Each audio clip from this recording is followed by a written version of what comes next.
श्री स्वामी जी महाराज की जय।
सतगुरु की शरण मिलती है उस शरण के विच बह के जो रूह आत्म विभोर होती है खुश होती है तो उन्हें बड़ा आनंद मिलता है और ये आनंद ही हमारी जिंदगी का अहम हिस्सा होता है जो हमारे जीवन की दौलत बनती है। क्या हुआ?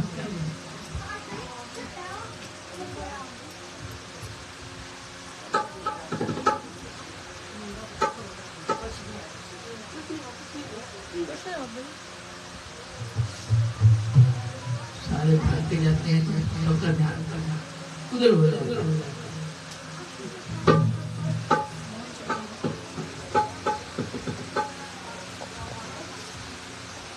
चरखा क्या है? डोंट वरी, आप सब मेरी तरफ आइए, आप सब मेरी तरफ अपनी मिट्टी को लगाइए और एक जगह घुस करिए।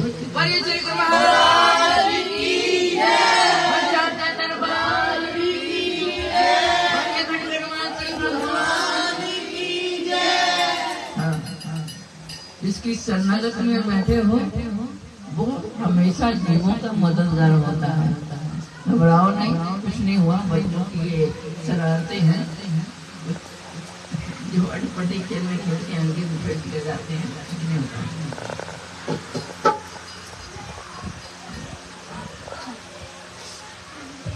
रूह का पीर की शरणागति मिलनी बड़ी खुशनसीबी की बात है। वो खुशनसीब रूह हैं जिनको पीर फकीरों की शरणागति मिलती है और वो हमें जिंदगी जीने का ढंग बताते हैं। कहते मेरी जिंदगी में कोई रंग ना था, जीने का कोई ढंग ना था। मेरी जिंदगी में कोई रंग ना था, जीने का कोई ढंग ना था। जब तेरी चरण में आ गए तो मुझे जीने का सलीका। महाराज की जय। जिंदगी कैसे की जाती है? ये पीरों फकीरों की शरणागति में बैठ करके जीने का ढंग प्राप्त होता है। फिर हम उसको अपनाकर अपने जीवन में जब उतारते हैं तो वो आनंद, जिस आनंद से हमारी रूह, हमारी आत्मा बिछड़ी हुई होती है, उसको उस शरणागति मिलती है, वो करीबी मिलती है, जिससे उसका आनंद जागृत होने लगता है। क्योंकि जागृति आत्मा की होना ही हमारी जिंदगी है। अगर हमारी आत्मा जागृत अवस्था में नहीं है, वो बेहोशी के अंदर सोई हुई है, तो फिर उसका जीने का कोई फायदा नहीं है। और ये जिंदगी हमको परमात्मा की कृपा से प्राप्त होती है। ये क्या है? किसी शायर ने इसको चरखे की मिसाल दी है। पुराने जमाने में माताएं चरखा चलाया करती थी, पटड़े पे बैठ के एक हाथ से वो घुमाती थी और एक हाथ से पूनी काटती थी।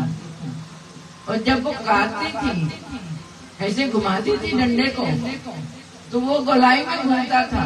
तो एक रस्सी चली, इसने तकला हुआ था एक पगला, जिसके ऊपर रुई से धागा बनता है। तो वो रुई को चलाती हैं और उधर करती हैं। तो वो जो सीख होती है, सीख मीन वो कील होती है बड़ी सी, तो उसके ऊपर जब एक डोरी लगा करके उसको साथ में रखती हैं, तो वो उस रुई को चलाते हैं, तो रुई के अंदर एक पतली तंतु बन जाती है।